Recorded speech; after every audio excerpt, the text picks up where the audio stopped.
Irmãos, o livro de Gênesis, no capítulo de número 14, vai contar uma guerra de 4 reis contra 5 reis. 4 reis se ajuntaram com o intuito de vencer outros 5.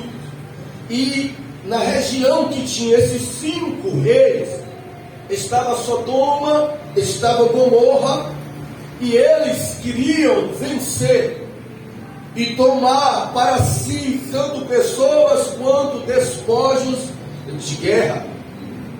E nessa guerra que houve entre os 4 reis contra os 5, os 4 prevaleceram. Os 5 perderam, caíram naquela batalha.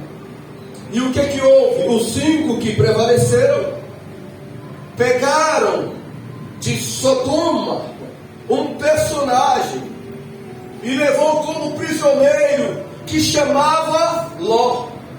Como os 4 reinos venceram os 5 e eles pegaram os bens, as fazendas, e incluso levou Ló. E quem era Ló? Ló era sobrinho de Abraão, que lá em Gênesis 12, quando Abraão saiu da casa do pai dele, da terra dele, para uma terra que Deus mostraria, Deus levou, ou Abraão levou Ló junto com ele. Só que Ló se separou de Abraão e foi para Sodoma. Então nesta batalha que teve, os 4 reis prevaleceram, pegaram Ló e levaram como prisioneiro. Isso chegou ao conhecimento de Abraão, que estava em outro lugar. Um fugitivo da guerra chegou e disse para Abraão: Abraão, teve uma guerra de 4 reis contra 5. E nesta guerra, os 4 venceram, pegaram Ló e levaram um prisioneiro com eles. Abraão ficou preocupado. Abraão ficou entristecido. Abraão ficou angustiado porque Abraão amava Ló.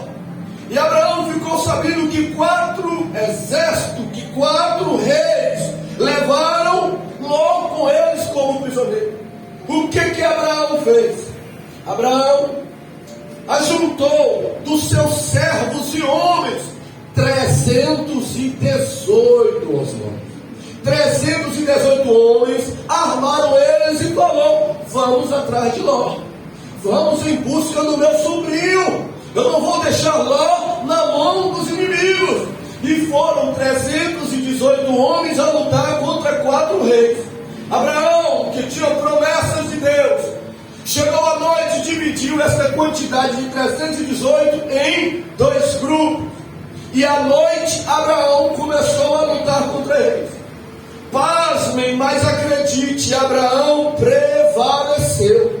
Abraão venceu os 4 reis, irmãos, com 318 servos. Abraão, que não era um general de guerra, Abraão, que não tinha um exército militar, venceu naquela peleja e naquela batalha. Pegou Ló, colocou debaixo dos braços, pegou o que pertencia a Ló. Os servos dele pegaram os despojos da guerra e voltaram para casa. Abraão nos ensina algo aí, que nós precisamos lutar por aqueles que nós amamos. Você precisa lutar por aquele que você ama, por aquela que você ama. Você não pode ver, saber que o inimigo está escravizando alguém que você ama e você cruzar os braços. Você não pode saber que o inimigo está escravizando alguém que você tanto quer bem e você fingir como se não tivesse acontecendo nada. O que eu devo fazer, pastor? Faça como Abraão, lute pela liberdade dele, lute pela liberdade dela, porque Deus te dará vitória. Aleluia! E Abraão, quando voltou daquela luta e daquela peleja, o que sucedeu? Ele encontrou com Melquisedeque, rei de Salém, sacerdote do Deus Altíssimo. E esse Melquisedeque foi ao encontro de Abraão e levou pão e vinho para Abraão. Abraão recebeu aquilo e o rei, o sacerdote Melquisedeque, abençoou a vida de Abraão. E o texto vai dizer que Abraão deu a 10ª parte de tudo que ele ganhou para o sacerdote do Deus Altíssimo e foi abençoado. Aí nós vamos ver que Abraão, depois daquela vitória, pense comigo, venceu 4 reis, sem ser general de guerra, com 318 servos à luz. Imagina como é que este homem estava pensando, Ronaldo. Venci aquela batalha, mas esses reis, se quiserem se levantar e lutar contra mim, e se quiser vir ao meu encalço, se quiser vir me procurar, atendendo-se a César, é que Abraão estava com medo, estava preocupado, estava angustiado, talvez se sentindo ameaçado desses reis que eles venceram, tomaram Ló e os despojos de guerra, voltarem para atacar Abraão e os seus 318 homens. Normal, eu e você ficaria. Por isso, irmãos, que luta, que guerra, que briga, não é bom para ninguém. O que nós pudermos evitar conflito, devemos evitar. Porque quando perdemos. Quando ganhamos, ainda corremos risco de uma revanche ainda. Então, o bom da confusão e da guerra é evitar. Estou dizendo de guerra literal agora. E quando eu falei para lutarmos por alguém, de uma guerra espiritual, eu estou falando de uma guerra literal agora. E Abraão, que fez isso, assustado, ele com medo, ouviu Deus falando com ele. Deus manifestou para Abraão em sonhos. Deus falou com Abraão, que o nome dele ainda não tinha sido mudado, era Abrão, e de Sara era Sarai. E ele ouviu agora a voz de Deus. No capítulo 15, Deus se apresentou para ele, Deus se manifestou para ele, dizendo: Abrão, eu sou o teu escudo, eu sou o teu galardão. Ou seja, não temas, Abraão. Abraão, que provavelmente estava se sentindo ameaçado, que provavelmente estava com medo, Abraão agora ouviu Deus dizendo para ele: eu sou o teu escudo, Abraão. Eu sou tua defesa. Eu sou a sua proteção. Eu sou, Abraão, o seu broquel. Eu sou, Abraão, a sua fortaleza. Deus se manifestou em meio àquele medo, em meio àquele susto, em meio àquele favor, em meio àquelas ameaças e perigos e riscos que Abraão estava passando, dizendo: olha, não tenha medo, Abraão, eu sou escudo, eu sou protetor, eu sou defesa para você. Eu que não duvido que alguém que está me ouvindo nesta noite está sentindo medo, está se sentindo ameaçada, está passando por situações aonde está meio que perturbada, e Deus te trouxe aqui e está te dizendo: não tenha medo, não fique assombrada, não fique com pavor, não fique com fobia, não fique com pânico. Por que, Deus? Porque como eu era o protetor, o escudo de Abraão, eu sou o teu escudo. Como eu guardei e livrei Abraão, eu sou fortaleza para você. Não tenha medo, eu sou o broquel, eu sou o protetor para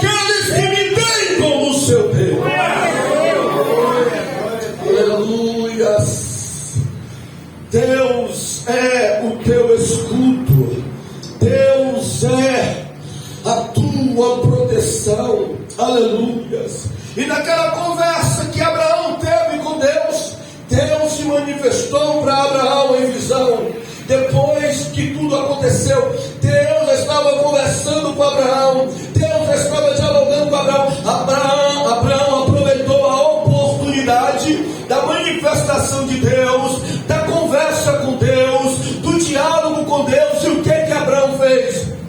Deus, tu disse que és o meu escudo, mas também a mim, o meu galardão, quer dizer, o meu recompensador. Como se Abraão dissesse: Andréia, o Senhor tem me abençoado, o Senhor tem me acrescentado, o Senhor tem me prosperado. Aí Abraão aproveitou o ensejo e disse: mas para quê? Ou de que vai adiantar tudo isso, Senhor, se eu não tenho um herdeiro para deixar todas estas coisas?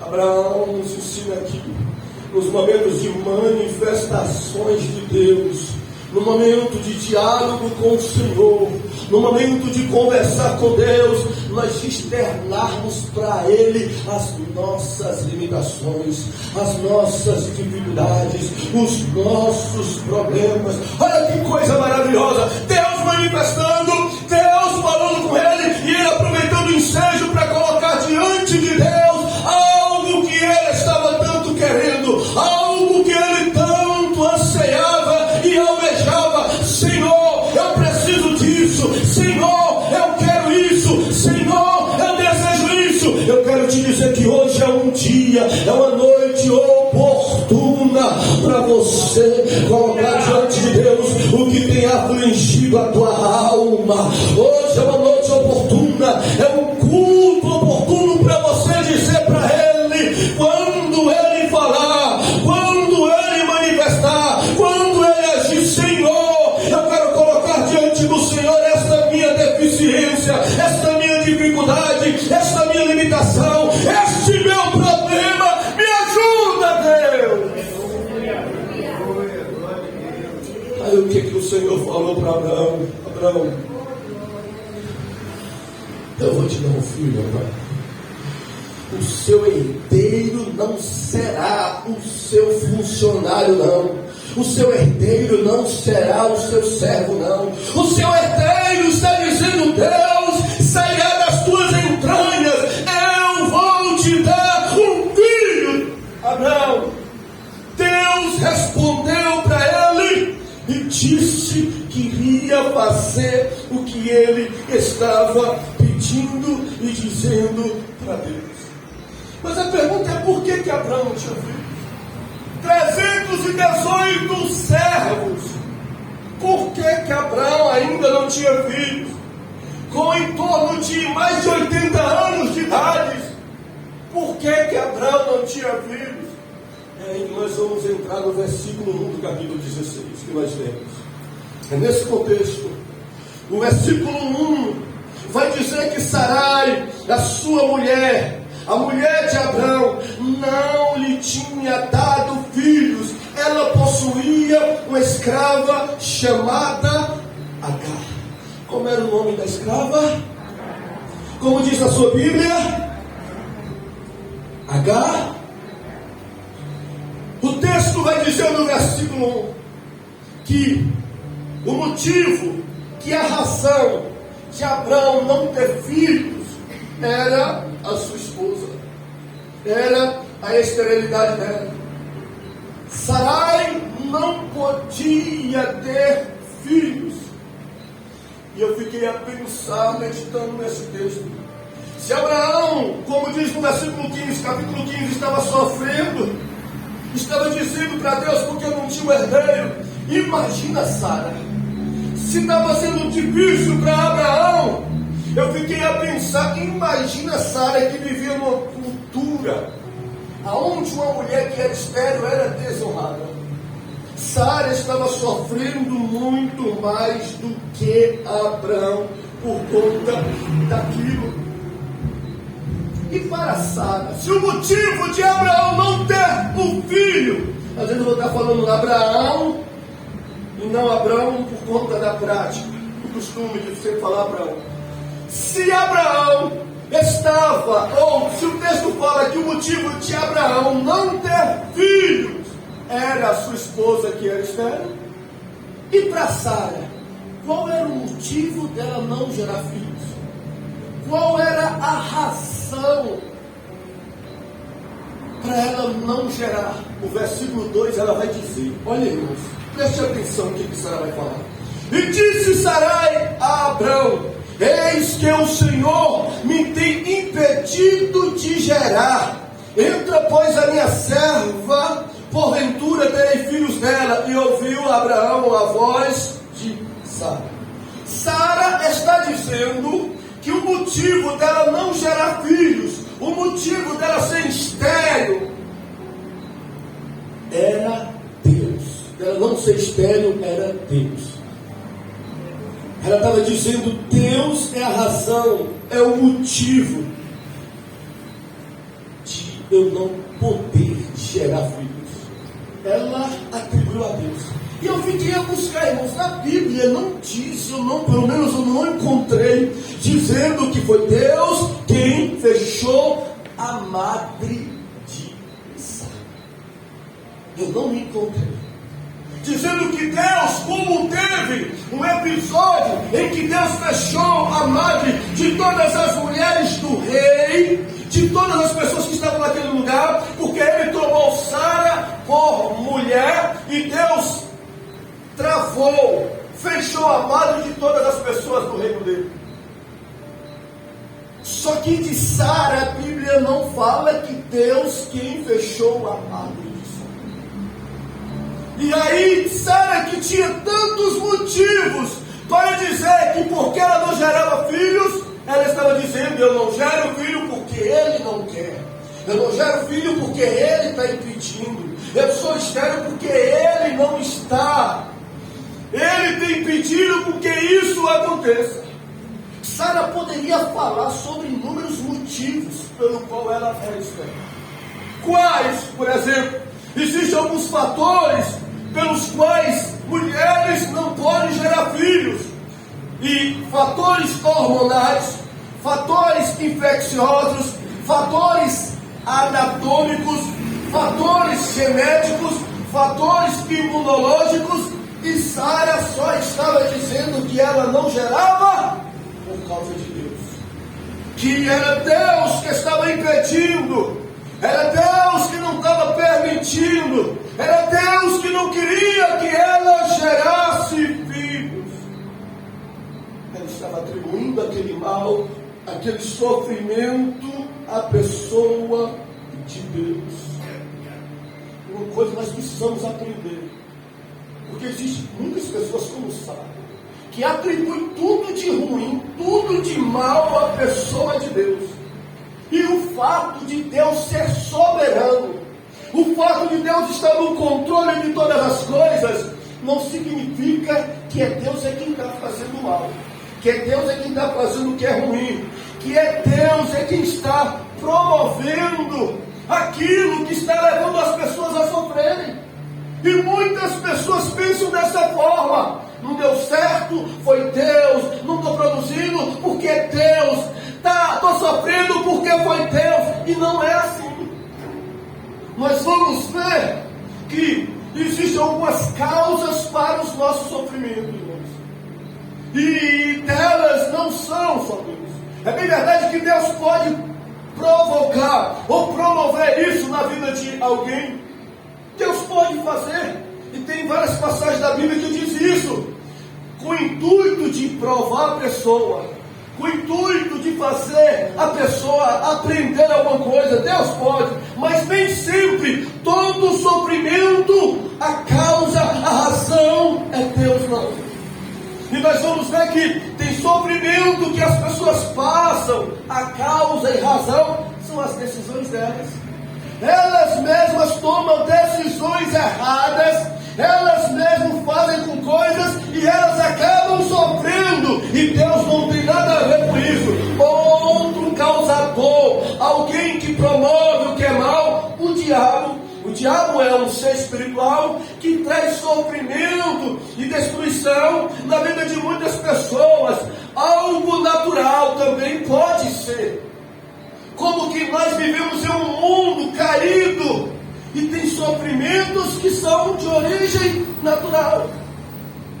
Olha, agora imagine alguém passando por um sofrimento de uma origem natural, porque está em um mundo que está caído e está atribuindo a Deus a culpa. Imagine alguém que tomou uma decisão errada e que está sofrendo e que está atribuindo a Deus a culpa do seu sofrimento. Imagina comigo alguém que está sofrendo e Satanás é o causador do sofrimento e esta pessoa está atribuindo a Deus o seu sofrimento.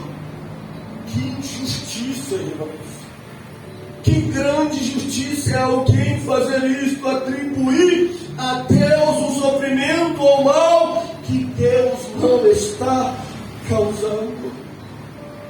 E eu fiquei a pensar em todas as pessoas que atribuem a Deus um mal que Ele não fez, ou um sofrimento que Ele não causou. Sabe o que vai acontecer com essa pessoa?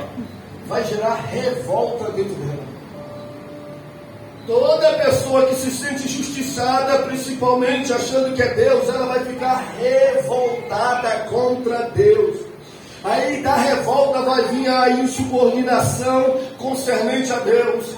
Com esta revolta vai vir a blasfêmia, a apostasia, e nós precisamos tomar cuidado para não entrarmos neste caminho. Talvez alguém está sofrendo aqui. E Deus está dizendo: não me culpe pelo seu sofrimento, que mandará na sala. Analise, pense, não atribua a Deus, não seja injusto, não cometa esse erro de atribuir a Deus um mal que Ele não fez. Imagina você, alguém está sofrendo e dizer que o causador é você, sendo que você não tem nada a ver com isso. Como você se sentiria? Mas é assim que acontece com muitas pessoas que estão revoltadas na fé, que estão blasfemando concernente a Deus, que estão no caminho da apostasia, atribuindo coisas que não tem nada a ver com Deus, e acabaram se revoltando, e Ele está falando conosco: tome cuidado, vigie.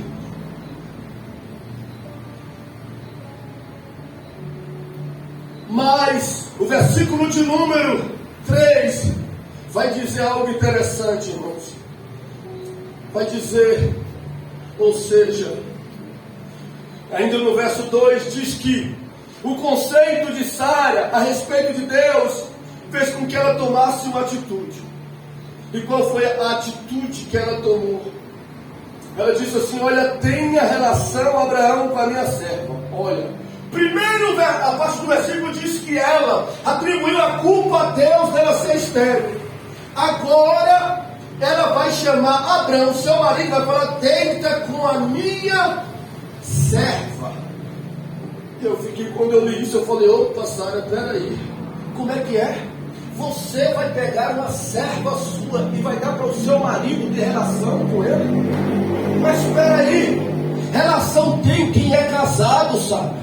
Relação tem o homem que tem um compromisso com a mulher dele. Está errado esse negócio de você pegar a sua serva, uma mulher que não é casada com Abraão, e dar ela para se deitar com ele. Mas alguém pode dizer: mas espera aí, mas na cultura tinha leis que favoreciam isso, irmãos. A lei de Deus é sobre todas as leis. As leis da terra não mudam as leis de Deus. A lei de Deus está sobre todas as leis. E Abraão não deveria fazer aquilo. Tomar a serva dele, ou seja, ouvir. Sara falou com ela: Abraão, tem um jeito aí para nós. Deus prometeu desse filho, mas se passou em torno de 10 anos e nada aconteceu, Abraão. Então deita com a minha serva. Você está vendo, irmãos, que a revolta vai gerar a impaciência, a insubordinação. Ela ficou tão revoltada que ela deu um jeito para que as coisas acontecessem. Falou: não, você vai se deitar com ela. E Abrão fez o quê? O versículo 3 diz que Sarai tomou Agar e deu para o seu marido. Abrão aceitou, irmãos. Abrão concordou. Abrão ouviu Sara e se deitou com Agar. Que loucura deste homem. O texto fala que ele ouviu Sara e foi se deitar com Agar. O homem que Deus falou que ele queria abençoar, ele não orou a Deus. Lá tem outro episódio em Gênesis 21, que diz que teve outro problema lá na separação deles, que Sara falou assim para Abrão: Abrão, você manda Sara ir embora. Aí Abrão agora vai buscar a Deus.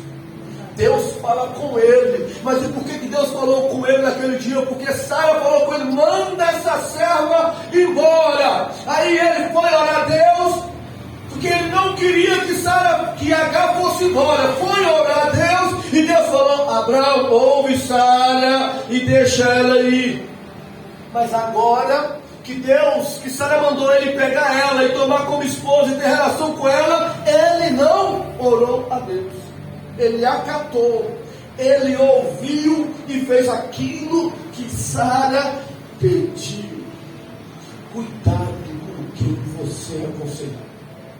Cuidado com quem está te orientando.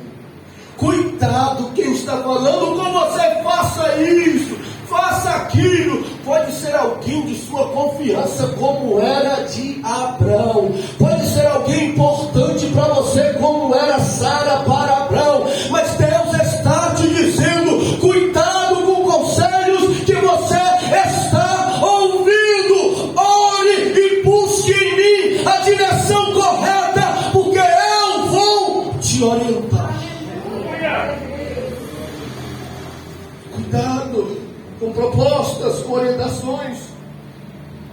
Pode vir de alguém que não teme a Deus. Pode vir de alguém que está revoltado com Deus. Pode vir de alguém que está distante de Deus. Esse conselho e a orientação e será uma ruína para a sua vida. Cuidado. Mas aquela proposta, aquela promessa de Deus para Abrão, já havia muitos anos, pastor. Só lá tinha 10 anos que Abrão já estava.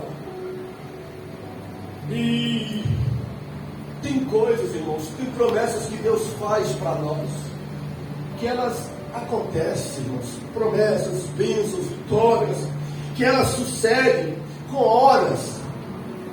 Mas tem promessas que Deus faz que não é com horas, é com dias, irmãos. Tem promessas que Deus promete que não é com horas e nem com dias, mas é com semanas. Mas tem promessas que não são com horas, dias e nem semanas, são anos para cumprir. E pasmem, tem promessas de Deus que não é com hora, que não é com dias, que não é com semana, e nem são com anos, mas são com décadas para acontecer. Tem coisa que Deus promete que temos que esperar, que temos que aguardar, que não irá adiantar tomar caminhos, antecipar, adiantar. Assim foi com José. Deus falou com José que haveria de colocar ele no sonho lá do trocando por miúdo como governador para cumprir. Passou muitos anos. Deus também prometeu que iria ungir Davi rei de Jerusalém, mas para isso cumprir passou muito tempo. Deus prometeu que Israel, quando estava na Babilônia, haveria de voltar para a sua cidade, e isso para acontecer demorou 70 anos. Tem promessas de Deus que demora tempo para acontecer e para suceder, e eu e você precisamos ter paciência. Eu que não duvido que nesta noite tem alguém que tem uma promessa que já tem anos, já passou de uma década, Eu quero te dizer, na autoridade que é o nome do Senhor Jesus, está chegando. Está chegando, você nem lembra mais, o Senhor está me dizendo. Ela nem lembra mais, meu servo. Ele já esqueceu, meu servo. Mas diga para eles que eu não esqueci. Eu não tenho amnésia. Eu vou cumprir com ela. Eu vou cumprir com ele o que eu prometi. E já tem mais de 10 anos, diz o Senhor. Abraão teve relações com Agar e ela ficou grávida, ficou de barriga, como fala, ficou de neném, ficou gestante, diz Agar.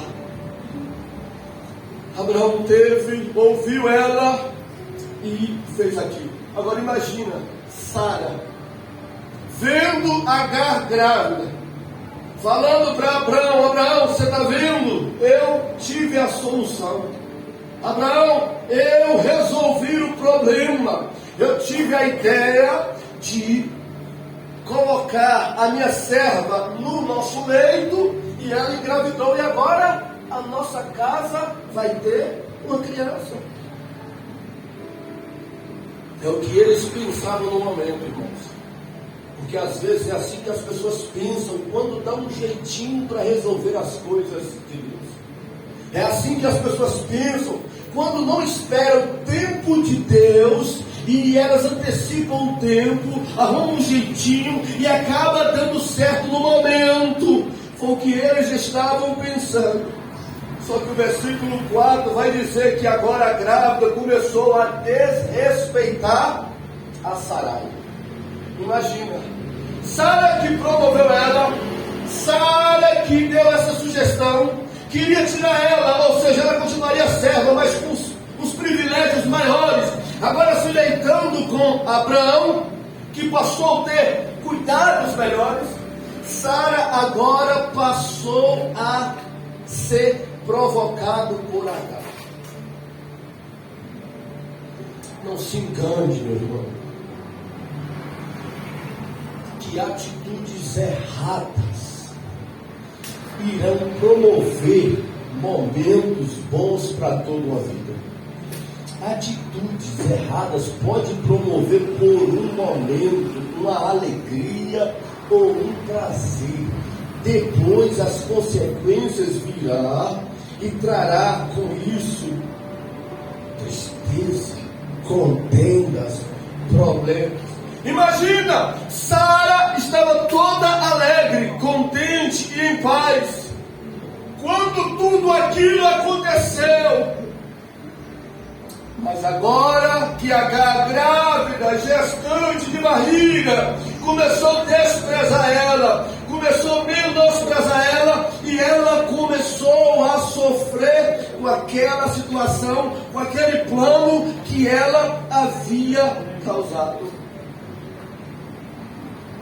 Parece que Deus já estava avisando Abraão quando disse para ele lá através de Melquisedeque, no capítulo 14. Quando Melquisedeque abençoou ele, falou assim: olha, o Deus Altíssimo, o Deus Abraão que fez os céus e a terra, te abençoe.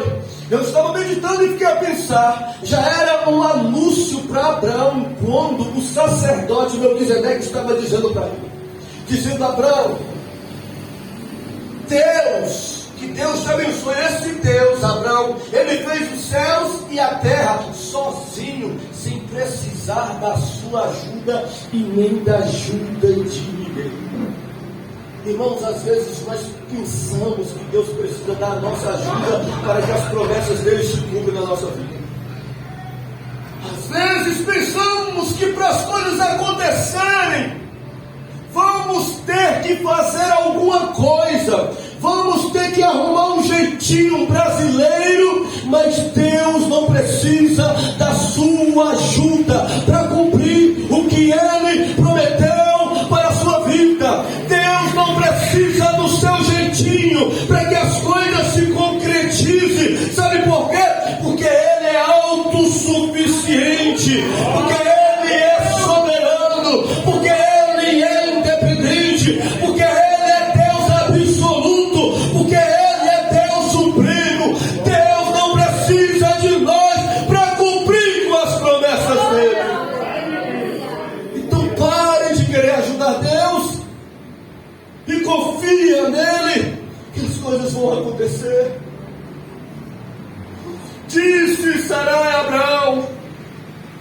tua culpa cá está a mim. Versículo 5, me desprezando, que o Senhor julgue entre mim e ti.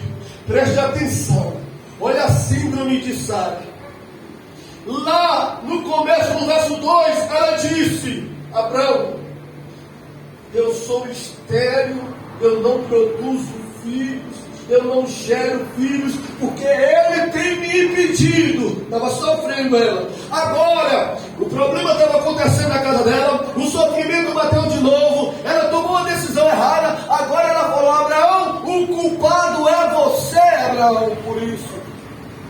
Olha a síndrome de Sara, antecipando o tempo de Deus, e agora culpando Abraão por conta daquilo.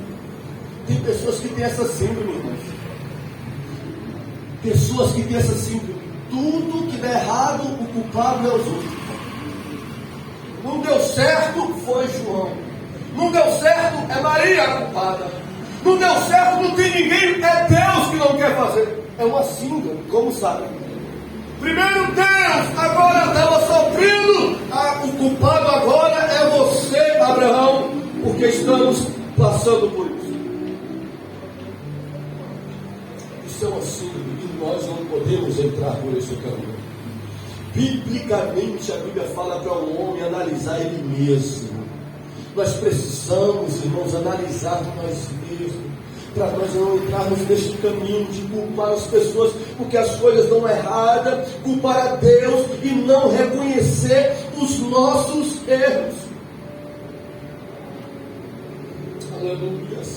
Aquela casa que estava cheia de paz, aquela casa que estava cheia de alegria, que estava festejando porque agora Sara deu um jeito, Agar engravidou e Abraão seria pai. Agora estava tendo problema.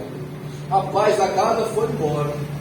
Sara estava agora em contenda com Agar e agora brigando com o próprio esposo. Olha o que uma atitude errada pode levar. Olha como antecipar as coisas de Deus pode levar um sofrimento para a nossa vida, para as pessoas que estão em nossa volta, para o nosso relacionamento conjugal, até para os nossos filhos. Olha o sofrimento que estava naquela casa, porque ela deu um jeitinho, porque ela quis antecipar o tempo de Deus para a vida, para o matrimônio e a família dela. Não se engane, irmãos. Isso é uma palavra de Deus para a sua vida. Não se engane com decisões fora da vontade de Deus. Não se engane com desejos e querer que almejamos e que pensamos que é o melhor aos nossos olhos e que pode até nos promover por um momento. Não se engane. Essas decisões trará para nós sofrimentos e destruição para os nossos lares. Não se engane, escute o que Deus está falando contigo nesta noite. E agora ela culpou Abraão e falou: olha, Abraão, Sara, a mulher, aqui em casa está tendo essa contenda, eu estou sendo humilhada, estou sendo maltratada por causa da tia, Abraão. Olha, a mesma que falou: Abraão, deita com minha serva. Agora o negócio estava pegando fogo, ela culpou Abraão, não assumiu o erro dela. E Abraão fez o quê? Abraão chegou para ele e falou: olha, Sara, Agar é tua serva, você faz dela o que você quiser. Ela está te pirraçando, ela está te humilhando, faz dela o que você quiser. Aí Sara começou a fazer o que? O versículo 6 vai dizer que Sara começou a maltratar Agar e Agar teve que fugir de casa.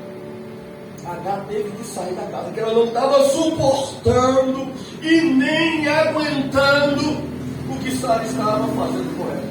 Olha, irmãos, que coisa, que decisão prejudicial trouxe para aquela família. Agar teve que sair de casa agora, fugida. Sara brigada com Abraão. Uma guerra na família por conta da decisão que Sara trouxe, dizendo a promessa de Deus. Às vezes, nós precisamos estar dentro do que Deus está dizendo. Se Abraão tivesse atento, se Abraão guardasse o que Deus falou, se Abraão naquele momento não ouvisse Sara, iria evitar ele de passar por todo aquele transtorno. Deus pode estar te livrando de um transtorno futuro ao falar isso para você nesta noite. Deus está querendo livrar a sua casa, o seu casamento, a sua família de um transtorno terrível, de uma destruição terrível, e Ele está falando conosco nessa noite. Sara agora estava maltratando Agar, e Agar foi para onde depois de maltratada? O versículo número 7 vai dizer que Agar fugiu para o deserto, teve que sair de casa. Agora pense na condição de Agar, gestante, que a mulher gestante, ela fica mais sensível. Gestante teve que sair de casa, triste, humilhada, desamparada e solitária, por causa das perseguições e maltrato de Sara. Aquela solução trouxe foi destruição. E lá no deserto, o que Agar fez, quando Agar estava no deserto, fora da casa deles, solitária no deserto, Agar começou a orar, Agar começou a clamar, Agar começou a pedir, Agar começou a gritar ao Deus de Abraão, como que ajuda, gestante no deserto, numa situação daquela. E por que o Senhor diz isso? Porque o versículo 11 diz que o anjo, o Senhor, apareceu para ela e diz assim: Agar, o Senhor ouviu o seu grito. Deus ouviu o seu grito de aflição. Ela estava então no deserto, gritando e clamando para Deus. Olhe para mim. Ela estava no deserto onde ninguém poderia ouvir. Distante de Abraão, distante de Sara, distante dos servos, e ninguém poderia ajudar e socorrer ela naquele deserto, solitária. Mas o anjo disse: Deus te ouviu naquele deserto. Isso nos mostra onde pessoas podem não nos ouvir. Aonde estamos em desertos solitários, Deus pode nos ouvir. Deus nos ouve. É por isso que precisamos orar. É por isso que precisamos clamar. É por isso que precisamos dizer. É por isso que precisamos, se possível, gritar para Deus, porque Ele ouve, independente do lugar que possamos estar.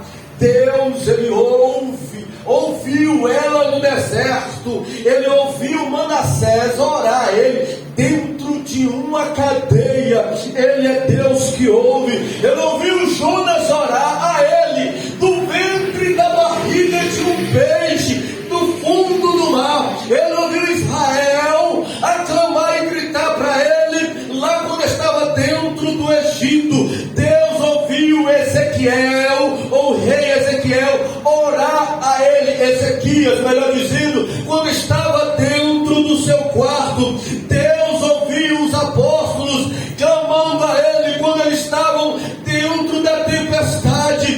Deus ouviu Josafá gritar a ele quando ele estava dentro do templo. Deus é um Deus que ouve quando oramos. Deus é um Deus que ouve quando clamamos.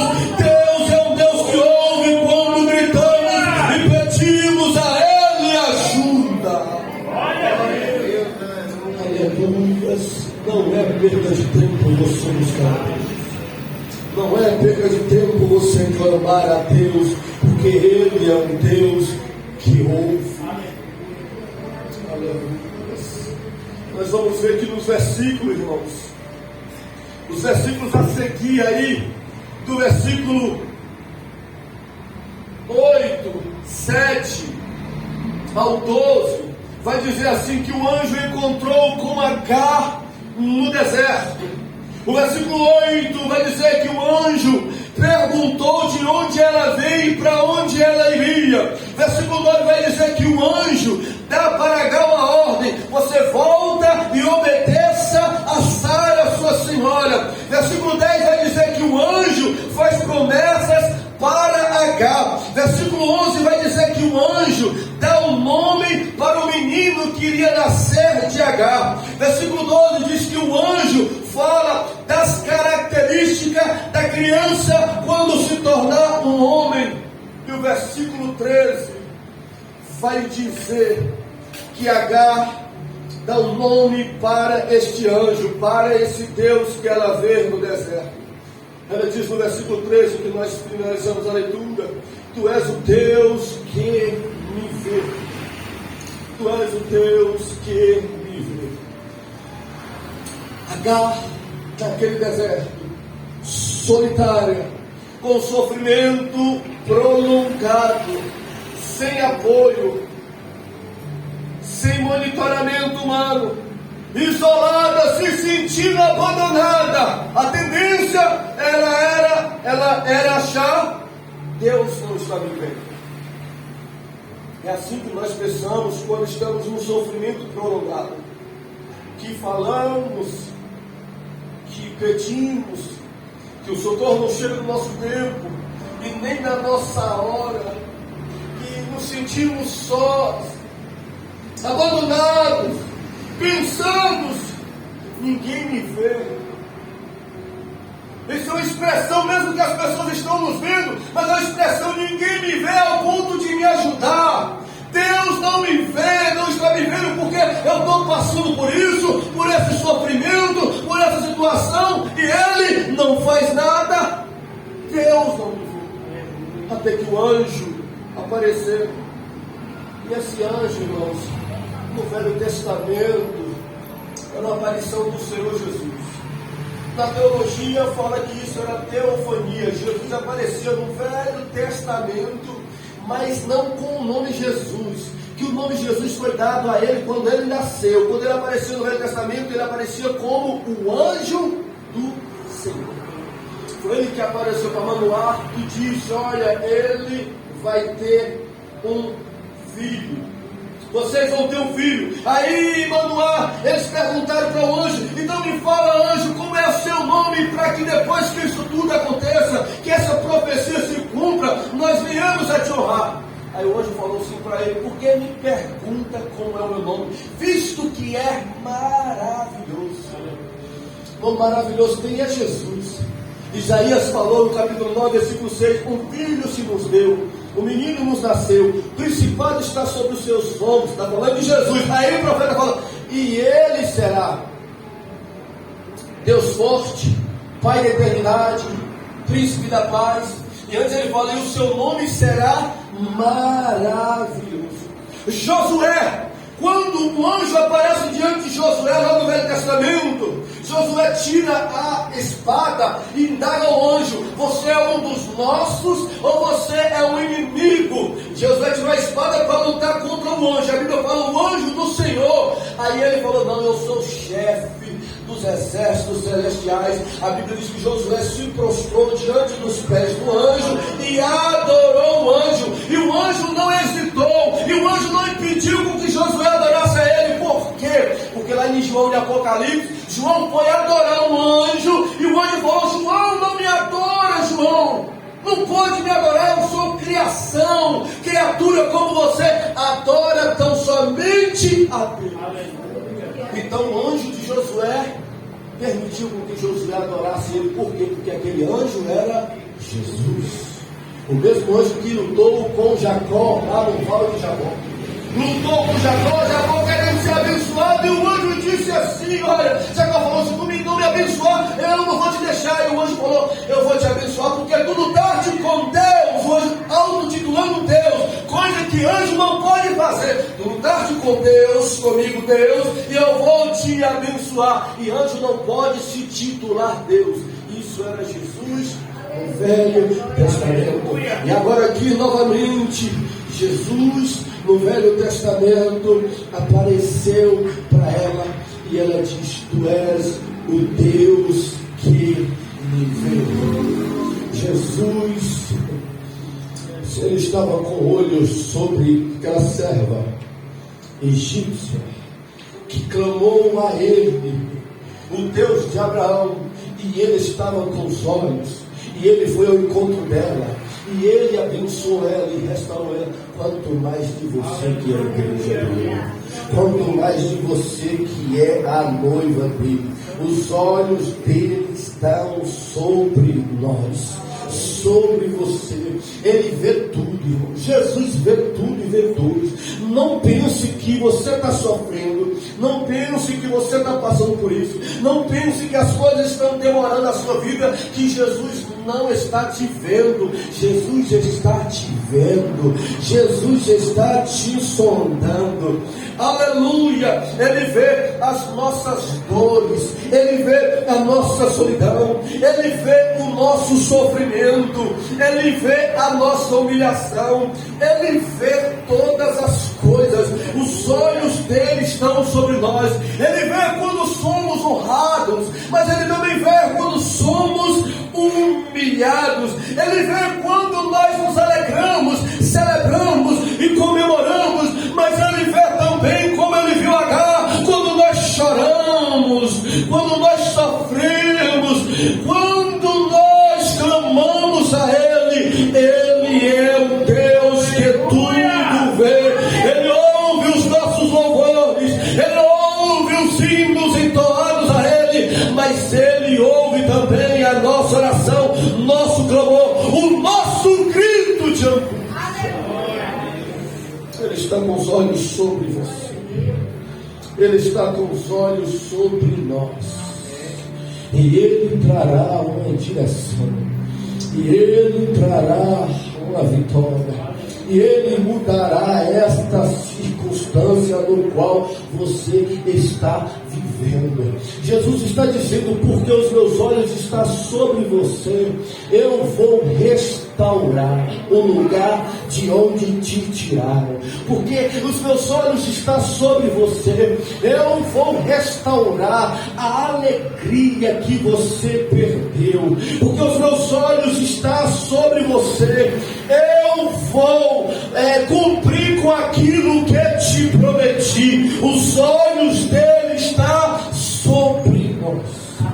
Ele é o Deus que tudo vê, ele é o Deus que está com os olhos sobre todos nós. Eu queria que você ficasse sobre os seus pés em nome daquele que tudo vê, daquele que tudo conhece. Eu queria convidar nossa irmã Paula para estar louvando a Deus. Eu queria que você fechasse os teus olhos em nome do Senhor Jesus Cristo. Eu queria que você fechasse os seus olhos e orasse a Deus, e orasse ao Senhor e conversasse com Ele.